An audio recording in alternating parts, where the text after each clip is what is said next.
எல்லோருக்கும் வணக்கம். இன்னைக்கு வந்து கேப்டன் ஐயா, விஜயகாந்த் அண்ணன் தமிழ் திரையுலகத்தில் ஒரு மிக சிறந்த ஒரு நடிகர், கலை உலகத்தில் மட்டும் இல்லை, பொதுமக்கள் மத்தியில் ஒரு நல்ல மனிதர், நல்ல மனசுள்ள மனுஷன் அப்படின்னு பேர் வாங்கின ஒருத்தர், ஒரு நல்ல அரசியல்வாதி, தைரியமான அரசியல்வாதி பேர் வாங்கின ஒருத்தர். பொதுவாக வந்து ஒரு மனுஷன் நம்ம மத்தியில் இருக்கும்போது மறைஞ்சதுக்கப்புறம் அவங்க வந்து சாமின்னு சொல்லுவோம். ஆனால் இந்த மனிதர் வந்து கேப்டன் ஐயா வந்து உயிரோடு இருக்கும்போதே பல பேர் அவரை வந்து சாமின்னு கூப்பிட்டுருக்காங்க. ஏன்னா அவர் பண்ண விஷயங்கள், அது அப்பேற்பட்ட விஷயங்கள். இது வந்து சாதாரணமாக வந்து ஒரு 2 வருஷம் 3 வருஷம் அப்படி பண்ண காரியங்கள் கிடையாது. நீங்கள் ஒரு திரைப்படம் திருமூர்த்தின்னு ஒரு திரைப்படம், அது வந்து எல்லாம் எங்களை மாதிரி எத்தனையோ நடிகர்கள் மட்டும் இல்லை, எத்தனையோ பொதுமக்களுக்கும் ஒரு முன் உதாரணமாக அது அந்த வீடியோ பார்த்தாலே தெரியும். ஒரு திரைப்படத்தோட முதல் தலைப்புகள் வரும்போது அவர் மக்களுக்காக பண்ண சேவைகள், அவர் பண்ண எல்லா நல்ல விஷயங்கள் வந்து காட்டியிருப்பாங்க பக்கத்தில். அந்த மாதிரி வந்து இந்த சாமி, இன்னைக்கு இந்த சாமி விஜயகாந்த் அண்ணன் வந்து திரையுலகத்துக்கு மட்டும் இல்லை, உண்மையிலே சொல்லப்போனால் அவர் கரை சேர்த்து கொண்டு வந்த அந்த நடிகர் சங்கம் அந்த பத்திரத்தை மீட்டுட்டு கொண்டு வந்த அந்த நடிகர் சங்கத்தில் நான் பொதுச் செயலாளராக இருக்கிறது வந்து உண்மையிலே அவரோட தைரியம், அவரோட உழைப்பு எல்லாமே வந்து ஒரு முன்னுதாரணமாக வச்சு தான் நாங்கள் வந்து செயல்பட ஆரம்பித்தோம். முதல்ல ஜெயிச்சு அவங்க வீட்டுக்கு போகும்போது பிரேமலதா அம்மா சொன்ன ஒரே விஷயம் வந்து, அவர் அந்த பத்திரத்தை மீட்டுட்டு வீட்டுக்கு கொண்டு வரும்போது என்னோட நகைகள் கூட அவ்வளோ வந்து உற்சாகமாக, அவர் கண்களில் அவ்வளோ கண்ணீர் வச்சுக்கிட்டு அந்த மாதிரி நான் பார்த்தது கிடையாது. எல்லாமே லாக்கர்லேருந்து வெளில எடு, முதல்ல நகைகள் வெளில எடு, நான் வந்து பத்திரத்தை மீட்டு கொண்டு வந்திருக்கேன்னு சொல்லி லாக்கரில் வச்சாருன்னு சொன்னாங்க. அந்த நேரத்தில் இந்த நல்ல மனிதரோட சந்திக்கிறதுக்கு ஒரு வாய்ப்பு கிடைச்சிச்சு. ஆனால் அதுக்கு முன்னாடி வந்து அவர் செயல்பாடுகள் ஒரே ஒரு விஷயம்தாங்க. ஒரு விஷயம் எத்தனை வருஷம் பண்ணியிருக்காரு எனக்கு தெரியாது. ராவுத்தர் அண்ணன், விஜயகாந்த் அண்ணன் எல்லாரும் சேர்ந்து, விஜயகாந்த் அண்ணன் முக்கியமாக அவர் அலுவலகத்தில் வந்து எப்போவுமே 4 பேர் சமையல் செஞ்சுக்கிட்டே இருப்பாங்களாம். வரவங்க போகிறவங்க, முக்கியமாக ரொம்ப அவஸ்தைப்படுற உதவி இயக்குநர்கள் வந்து காசே இல்லாமல் திண்டாடிட்டு பசி பட்னியோட வரவங்களுக்கும், அங்கிட்டு போகிறவங்க சினிமா துறையை சார்ந்தவங்களாக இருக்கலாம், யார் வேணாலும் இருக்கலாம். ஆனால் கேப்டன் ஐயா ஆஃபீஸ்க்கு உள்ளே போனால் வெறும் வயத்தோட வெளில போகக்கூடாதுன்னு சொல்லி ஒவ்வொரு நாள், இது ஒரு நாள் நம்ம பண்ணலாம், 2 நாள் நம்ம பண்ணி இப்போ பெருமை நம்ம வாங்கிக்கலாம். ஆனால் அவர் வந்து ஒவ்வொரு நாளும் ஒவ்வொரு வருஷமும் பண்ணிகிட்டு இருந்தார். அதுதான் எனக்கு முன்னுதாரணமாக நான் எடுத்துக்கிட்டு அது செயல்படணும்னு எனக்கே ஒரு இன்ஸ்பிரேஷனாக இருந்திருக்காரு. இது ஒரு விஷயம் வந்து எல்லா வகையிலையும் நீங்கள் பார்த்தீங்கன்னா கேப்டன் ஐயாவோட தைரியம் தான் வந்து எல்லாருக்கும் நல்லா தெரியும். அது அசம்பிளியில் இருந்தாலும் சரி, ஒரு நடிகராக இருந்தாலும் சரி, நடிகர் ஆக்ஷன் முதல்ல பேசக்கூடிய நடிகர்கள் ஆக்ஷன் சார்ந்த அந்த விஷயத்தில் வந்து விஜயகாந்த் அண்ணன் இடம் பெற்றாரு. அதுக்கப்புறம் வந்து பொது பணியில் வந்து அவர் இடம் பெற்றாரு. மக்கள் மத்தியில் மனசில் வந்து இடம் பெற்றாரு. சாதாரண விஷயம் கிடையாது இது வந்து. நீங்கள் இப்போ இன்னொரு 5 வருஷம் கழிச்சு நீங்கள் கேளுங்க, அந்த வயசான நான் அங்கிட்டு ஷூட்டிங் பண்ணும்போது, மதுரை அந்த பகுதியிலலாம் ஷூட்டிங் படப்பிடிப்பு பண்ணும்போது அந்த வயசானவங்க எல்லாரும் சொல்லுவாங்க, ஒவ்வொரு வாட்டி கேப்டன் ஐயா எங்கிட்ட ஷூட்டிங் நடக்கும்போது எப்படி வந்து பரிமாறுவார். எல்லாரும் சரிசமமாக பார்க்குற ஒரே மனிதர் வந்து கேப்டன் ஐயா தான்.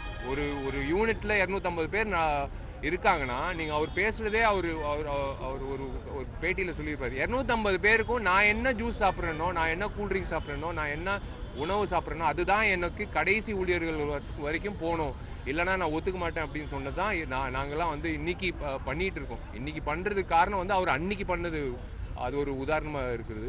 இன்னைக்கு அவர் மறைவுக்கு அன்னைக்கு நான் இல்லாத சூழ்நிலை ஏற்பட்டுச்சு, என்னால் வர முடியல. பட் இருந்திருந்தா, அதான் ஒரே ஒரு விஷயம் தான் அவர் பார்த்து நான் சொன்னேன், என்னை மன்னிச்சிடு சாமி, அவ்வளோதான், என்னை மன்னிச்சு. அவர் வந்து நான் வேறு எதுவும் சொல்ல முடியாது. நான் இருந்திருக்கணும், அவர் கூட இருந்து நான் கடைசி நேரத்தில் அவர் பார்த்துருக்கணும், அவர் காலை தொட்டிருக்கணும். முடியல என்னால். அவங்க குடும்பத்துக்கு வந்து அவங்க உண்மையிலே வந்து நான் ரொம்ப அதாவது எப்படி சொல்றது, ஒரு தொண்டனா நீங்க சொல்லலாம், ஒரு ஒரு அவரோட ரசிகனா நீங்க சொல்லலாம். ரொம்ப கடமைப்பட்டிருக்கேன் அந்த குடும்பத்துக்கு.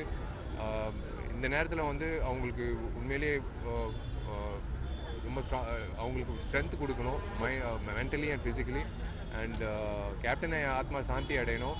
கேப்டன் ஐயா இன்னைக்கு நம்ம மத்தியில் இல்லை, ஆனால் என்றைக்குமே நம்ம மனசில் இருந்துக்கிட்டே இருப்பார். அது யார், ஒரு ரூபா இல்லை 100 ரூபா யார் வேணாலும் சமூக சேவை பண்ணலாம். அது சமூக சேவை பண்ணும்போது அவர் தான் ஞாபகம் வரும். அதுதான் உண்மை. ஃபர்ஸ்ட் எம்ஜிஆர் ஐயா ஞாபகம் வரும், அதுக்கப்புறம் கேப்டன் ஐயா தான் ஞாபகம் வரும். சார், நடிகர் சங்க கட்டடத்திற்கு திரு விஜயகாந்த் சாரோட பேர் வைக்கணும், கண்டிப்பா எல்லா இடத்துலயும் கோரிக்கை இருக்கு. பொது செயலாளரா உங்களுடைய கருத்து? இல்ல, கண்டிப்பா நான் ஆல்ரெடி அது முன்னிலையில வச்சு அது கட்டடம் வரும்போது கண்டிப்பா அவர் பேர் இல்ல, அவர் எப்படி பேர் இல்லாம எம்ஜிஆர் ஐயா விஜயகாந்த் ஐயா எல்லாம் பேர் இல்லாம வந்து எப்படி வந்து கட்டடம் இருக்கும்? கண்டிப்பா இருக்கும். இல்ல, அதுக்கான பரிசீலனை கண்டிப்பா ஐயாவோட அண்ணாவோட பேர் வந்து கண்டிப்பா இருக்குங்க. அந்த இடம் வந்து சாதாரண விஷயம் இல்ல, அதுக்கு ஒரு பாரம்பரியம் இருக்கு. அதுக்கு ஒரு நாங்கெல்லாம் வந்து இப்பதான் வந்திருக்கோம். அவர் அந்த காலத்திலே வந்து அது அந்த பத்திரத்தை மீட் வந்து அவர் எப்படி வந்து செயல்பட்டாரு. ஒரு கலை நிகழ்ச்சி நடத்துறது சாதாரண விஷயம் இல்லைங்க. ஒருத்தரா நின்று நெய்வேலியில அந்த கூட்டம் அந்த எல்லாரையும் கொண்டு போய் அந்த போராட்டம் பண்ணதோ இல்லை வந்து நடிகர் சங்கத்துக்காக அந்த கலை நிகழ்ச்சி பண்ணதோ அவர் பண்ண ஒரு விஷயம். அவரோட உழைப்பு சாதாரண உழைப்பு கிடையாது. அது பண்ணணும்னு அவசியமும் கிடையாது. ஒரு பொது சேவைக்கு வந்து இவ்வளோ தூரம் இறங்கி பண்ணணும்னு அவசியம் கிடையாது. ஆனால் அந்த மனுஷன் வந்து அவரோட குடும்பத்தை விட இந்த நடிகர் சங்கத்தில் சார்ந்த அத்தனை உறுப்பினர்கள் என்னோட குடும்பம் அப்படின்னு நினச்சி இறங்கி வேலை செஞ்சார். அதுதான் கண்டிப்பாக அதுக்கு நாங்கள் வந்து இது ஒரு சிறிய கோரிக்கை தான், கண்டிப்பாக பண்ணி தான் ஆகணும். சார், மறைந்த முதலமைச்சர் கருணாநிதி அதே போல இசையமைப்பாளர் இளையராஜாக்கெல்லாம் விழா நடத்துறீங்க. தேமுதிக சார்பிலும் 19ஆம் தேதி சார்பிலும் வந்து விழா நடத்தணும்னு சொல்லி சொல்றாங்க. இல்ல, 19ஆம் தேதி வந்து காமராஜ் அரங்கத்தில் நாங்கள் வந்து அவரோட அஞ்சலி செலுத்துறதுக்காக ஒரு கூட்டம் வச்சிருக்கோம். கண்டிப்பாக வந்து எல்லாரும் பங்கேற்கணும். அது வந்து இப்போ அந்த நேரத்தில் வந்து சில என்ன சொல்றது, ஜூனியர் ஆர்டிஸ்ட் எல்லாம் வந்து சந்திக்க முடியாத சூழ்நிலை ஆயிடுச்சு. அந்த ஏற்பட்ட நெரிசல்ல அவங்க எல்லாருக்கும் வந்து அவர் அட்லீஸ்ட் அவர் போட்டோ பார்த்து அவர் அஞ்சலி செலுத்தணும்னு நிறைய பேர் கோரிக்கை வச்சிருக்காங்க. வயசானவங்க, ஒரு வீல் சேர்ல இருந்தவங்கலாம். ஸோ எல்லோருக்கும் ப்ளஸ் விஜயகாந்த் அண்ணனோட ரசிகர்கள், விஜயகாந்த் அண்ணனை நேசிக்கிறவங்க, விஜயகாந்த் அண்ணனோட தொண்டர்கள் அனைத்து எல்லோருக்கும் வந்து நாங்கள் வந்து ஒரு கோரிக்கையாக நாங்கள் வைக்கிறோம். நீங்கள் வாங்க, இப்போ 19ஆம் தேதி அவருக்கு நாங்கள் செலுத்தக்கூடிய மரியாதை அன்றைக்கி நாங்கள் செலுத்துகிறோம்னு நாங்கள் ஆசைப்படுறோம். முன்னாள் நடிகர் சிவாஜி கணேசன் மறைவிற்கு முன்னணி நடிகர் சங்கங்கள்லாம் முன்னின்று பண்ணாங்க இறுதி மரியாதை. இல்ல குற்றச்சாட்டு வந்து நான் அதான் சொல்றேன். ஒரே ஒரு விஷயம் தான், என்ன மன்னிச்சிடு சாமின்னு தான் நான் சொல்ல முடியும். பொதுச் செயலாளரா, ஒரு ரசிகனா, ஒரு தொண்டனா, ஒரு துணை தொண்டர்கள் அவர் இருக்காரா, ஒரு தொண்டனா நான் சொல்றேன். நான் இருந்திருக்கணும் அன்னைக்கு. நான் இருந்திருக்கணும். ஃப்ளைட் ஏறும்போது நாங்கள் பேசிக்கிட்ட ஒரே விஷயம் வந்து வர முடியாத சூழ்நிலை. இப்போ எங்கிட்டயோ கேரளாவோ இல்லை வந்து கோயம்புத்தூர் அப்படி இருந்தால் உண்மையிலே இப்போ வந்து எல்லாமே நாங்கள் வந்து செஞ்சுருக்கணும். அது செய்ய முடியாத சூழ்நிலை அப்படி ஏற்பட்டுச்சு. அது எங்கள் கையில் இல்லாத ஒரு அது நான் உண்மையிலே சொன்னால் கையாளாதவனா இருந்தேன். அந்த நேரத்தில் நான் பண்ணணும்னு நான் நினச்சேன், ஆனால் முடியல.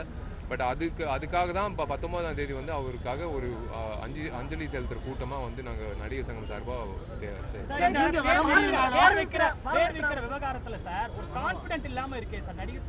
சார் நான் இப்போ சொல்கிறேன் சார், பொதுச் செயலாளர் சொல்கிறேன், ஒரு ரசிகனாக சொல்கிறேன், நடிகர் சங்கம் உறுப்பினராக சொல்கிறேன். இதில் வந்து எதுவும் கருத்து வேறுபாடு கிடையாது. இது அவரோட பேர் அப்படி முன்னிலையில் வச்சா ஒட்டுமொத்த 29 பேர் வந்து ஆமாம் விஜயகாந்த் அண்ணன் பேர் வைக்கணும்னு தான் சொல்லுவாங்க. ஒட்டுமொத்த 3500 பேர் உறுப்பினர்கள் வந்து கண்டிப்பா விஜயகாந்த் அண்ணன் பேர் வைக்கணும்னு சொல்லுவாங்க. அதுல வந்து யாருக்கும் கருத்து வேறுபாடு கிடையாது. கருத்து வேறுபாடே இருக்காது. அது வந்து ஒரு நிமிஷத்துல எடுக்கக்கூடிய ஒரு முடிவு. இல்ல யோசிக்கலாம், அடுத்த வாரம் அதை பத்தி பரிசீலனை பண்ணலாம், அப்படியெல்லாம் இல்லை. இது கண்டிப்பா வரும், கூடிய சீக்கிரம் வரும். ஏன்னா இப்போ கட்டடம் வந்து இப்பதான் தொடங்க. ஏன்னா அந்த பூமி வந்து உண்மையிலே அவரோட உண்மையிலே சொல்றேன், இப்போ எத்தனை நல்ல ஆத்மாக்கள் இருக்கிற பூமியில வந்து அந்த கட்டடம் வரும்போது அவர் பேர் இல்லாம எப்படி இருக்கும்? கண்டிப்பா இருக்கும்.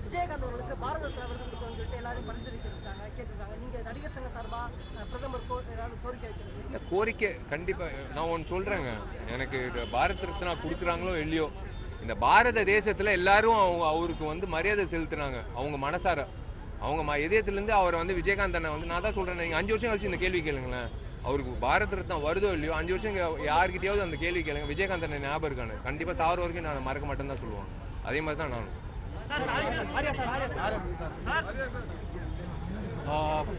ரொம்ப எனக்கு கேப்டன் விஜயகாந்த் ஐயாவோட பர்சனலாக பெரிய ஒரு இன்ட்ராக்ஷன் இல்லைன்னா கூட அவர் பற்றி நிறைய கேள்விப்பட்டிருக்கேன். அவர் செஞ்ச உதவிகள் வந்து நிறைய ஆர்டிஸ்ட் எல்லாருமே சொல்லியிருக்காங்க. எனக்கு பிடிச்ச விஷயம் என்னென்னா, இப்போ நம்ம வந்து ஒரு பவர் ஒரு பதவியில் இருக்கும்போது நிறைய பேர் யோசிப்பாங்க நம்ம வந்து ஹெல்ப் பண்ணுமா வேணாமா. பட் அவர்கிட்ட ரொம்ப பிடிச்ச விஷயம் என்னென்னா, ரொம்ப கட்ஸியாக ரொம்ப போல்டான நிறைய டிசிஷன்ஸ் எடுத்திருக்காரு. அது வந்து ஆர்டிஸ்ட் மூலமாகவும் சினிமா மூலமாக நிறைய ஒரு சேஞ்சஸ்ஸு நிறைய ஒரு பெனிஃபிட் ஆகிருக்கு. ஸோ கண்டிப்பாக இவ்வளோ மக்கள் இவ்வளோ நாளைக்கு வந்து அவரோட டெத் வந்து ரொம்ப ஃபீல் பண்ணி ரொம்ப ப்ரேயர்ஸோட நிறைய பேர் வந்து இன்னும் அந்த கிரீஃபில் இருக்காங்க. அது வந்து அவர்கிட்ட இருந்த உண்மையான ஒரு நேசம், அவர் காமிச்ச உண்மையான ஒரு அன்பு, அவர் வந்து அவர் மேலே இருக்கிற ரெஸ்பெக்ட் எல்லாம் தான் நான் சொல்லுவேன். So I'm very happy to be here today because ரொம்ப நாளாக இங்கே வரணும்னு நினச்சிட்டு இருந்தேன். So but I'm finally here. I'm sure his soul is hushed in peace. Kannada சினிமாவில் வந்து படம் டைட்டில் கார்டு போடும்போது 200 படங்களுக்கு மேலே ட்ரிபியூட் கொடுத்தாங்க. ஸோ அந்த மாதிரி விஜயகாந்த் சாரோட மறைவுக்கும் தமிழ் சினிமாவில் போட டைட்டில் கார்டு போடும்போது அதுக்கான மறைவாக ஏதாவது விஷயங்கள் நடக்குமா? இல்லை, என் படத்தில் நடந்தாலும் நடக்கும்.